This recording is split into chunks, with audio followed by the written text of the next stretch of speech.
सकाळच्या घाई गडबडीमध्ये हेल्दी तुम्हाला जर काय बनवायचं असेल तर असा हा प्रोटीन फायबर युक्त नाश्ता तुम्ही काही वेळातच तयार करू शकता। तुम्ही जर डाएट फॉलो करत असाल, वजन कमी करायचं असेल तर असा हा झटपट होणारा हेल्दी नाश्ता नक्की करून पहा।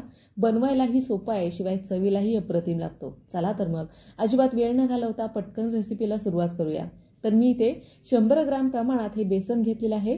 आता बेसनमध्ये भरपूर प्रमाणात प्रोटीन फायबरचं प्रमाण असतं, त्याच्यामुळे वजन कमी करण्यासाठी हे अतिशय फायदेशीर आहे। त्याचबरोबर मीडियम साईजचा कांदा बारीक कट करून मी इथं वापरलेला आहे। कांद्याचं इथं थोडंसं प्रमाण तुम्ही वाढवलं तरीही चालेल। अर्धी वाटी बारीक चिरलेला कोबी पण मी इथं घेतलेला आहे। त्याचबरोबर 70 ते 80 ग्रॅम एवढं पनीर मी किसणीच्या साहाय्याने व्यवस्थित किसून घेतलेलं आहे। पनीरमध्ये भरपूर प्रमाणात प्रोटीनचं प्रमाण असतं। त्याच्यानंतर आता सुके मसाले आपण इथं घालायला घेऊया। तर 1 चमचाभर जिरा पावडर घेतलेली आहे, 1 चमचाभर धना पावडर घेतली आहे, अर्धा चमचा आपण इथं हळद घातलेली आहे। चवीप्रमाणे आपल्याला इथं मीठ घालून घ्यायचं आहे। त्याचबरोबर इथे मी 2 चमचे लाल तिखट वापरलेलं आहे। लाल तिखटाऐवजी तुम्ही इथं हिरवी मिरची अगदी बारीक कट करून घेतली तरीही चालेल। त्याच्यानंतर इथे मी बारीक चिरलेली कोथिंबीर पण घातलेली आहे। आता थोडं थोडं पाणी घालून हे घट्टसर आपल्याला बॅटर तयार करून घ्यायचं। आता मी इथे भाज्यांमध्ये फक्त कोबीच घातलेला आहे, पण तुम्ही तुमच्या आवडीप्रमाणे इथं भाज्या घालू शकता। टोमॅटो, बीट, गाजर बारीक कट करून तुम्ही इथं वापरलं तरीही चालेल, किंवा ह्याच्या व्यतिरिक्त पालेभाज्या तुम्ही इथं घातल्या तरीही चालेल। मेथीची भाजी असू द्या, पालक असू द्या, बारीक कट करून घाला आणि हे मस्त असं छान असा नाश्ता आहे तो तुम्ही अगदी काही वेळातच तयार करू शकता। तर सकाळच्या नाश्त्यासाठी असू द्या, टिफिनसाठी असू द्या, किंवा संध्याकाळच्या डिनरसाठी तुम्ही हे पटकन होणारा नाश्ता अगदी काही वेळातच हलका फुलका नाश्ता तुम्ही तयार करू शकता। तर हे पहा, थोडं थोडं पाणी घालून घट्टसर आपण हे मिश्रण आहे ते तयार करून घेतले। तुम्ही जर डाएट करत असाल, तुम्हाला वजन कमी करायचं असेल तर ह्या पद्धतीनं हा नाश्ता आहे तो तुम्ही करून पहा, तुम्हाला नक्कीच याचा फायदा होईल। तर आता पटकन आपण हे बनवायला घेऊया। तर मी इथे नॉनस्टिक तवा वापरलेला आहे, डोशांचा तवा मी इथे घेतलेला आहे।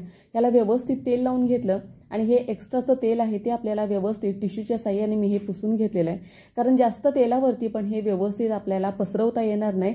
तर हे पहा, व्यवस्थित तेल पुसल्यानंतर थोडं थोडं मिश्रण आहे ते आपल्याला तव्यावरती घालून हाताच्या साहाय्याने हे आपण पसरवून घेणार आहे। डोसा आपण तव्यामध्ये ज्या वेळेला घालतो त्यावेळेला पळीच्या साहाय्याने तो पसरवला जातो, पण ह्याच्यामध्ये आपण भाज्या घातलेल्या आहेत, पळीनं व्यवस्थित आपल्याला पसरवता येणार नाही, त्याच्यामुळे हाताच्या साहाय्याने पातळ आपल्याला हे मिश्रण आहे ते तव्यावरतीच पसरवून घ्यायचे। थोडंसं तुम्ही हे पातळ ठेवलं तरीही चालेल। व्यवस्थित पसरवल्यानंतर थोडं थोडं आपल्याला हे बाजूनं तेल लावून घ्यायचंय। मी इथं थोडंसं तेल लावून घेतलं।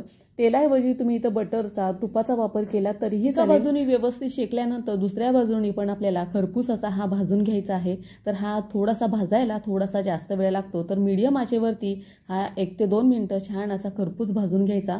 जाडसर जर तुम्ही हा चिला ठेवला तर आतमध्ये पीठ आहे ते तसंच राहतं, थोडंसं आपल्याला हा पातळ टाकून घ्यायचा आहे, म्हणजे अगदी छान असा पटकन असा हा तयार होतो। तर हे पहा, मस्त रंगावरती छान असा कलरफुल ही बेसनची पोळी म्हणजे चिला आहे तो आपला तयार झालेला आहे। अतिशय प्रोटीनयुक्त, फायबरयुक्त हा पौष्टिक चिला आपण काही वेळातच तुम्ही तयार करू शकता। मुलांच्या डब्यासाठी असू द्या, हलक्या फुलक्या भुकेला असू द्या, किंवा तुम्हाला जर कधी जेवण बनवायचा कंटाळा आला तर या पद्धतीनं हे चिले, बेसनचे चिले तुम्ही नक्की करून पहा। आपण इथं पनीरचा वापर केलेला आहे, त्याच्यामुळे प्रोटीनचं प्रमाण आहे ते ह्या चिल्यामध्ये भरपूर प्रमाणात आहे। तर हे पहा, मस्त रंगावरती छान असा कुरकुरीत चिला आपण तयार केलेला आहे। तुम्ही जर हे मिश्रण जाडसर ठेवलं तर ह्याच्यामध्ये आतमध्ये पीठ तसंच राहतं, म्हणजे ओलसर हा चिला आहे तो लागतो, त्याच्यामुळे थोडंसं पातळ हे मिश्रण आहे ते तुम्ही तव्यावरती पसरून घ्या, म्हणजे पटकन कुरकुरीत होतं, पटकन भाजलं जातं। तर हे पहा, दुसरा पण चिला आहे तो ह्याच पद्धतीनं आपण तव्यावरती पसरवला आणि व्यवस्थित दोन्ही बाजूने अगदी खरपूस आपण भाजून घेतलेला आहे। तर हा बनवायला अतिशय सोपा आहे, तेवढा चवीलाही अप्रतिम लागतो। तर तुम्ही ह्या पद्धतीनं नक्की करून पहा, तुम्हाला वेट लॉस करण्यासाठी अतिशय फायदेशीर आणि उपयुक्त हा नाश्ता आहे।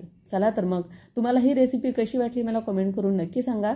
चॅनलवरती नवीन असाल तर नक्की सबस्क्राईब करा आणि या पद्धतीनं हा बेसनचा चिला तुम्ही नक्की करून पहा।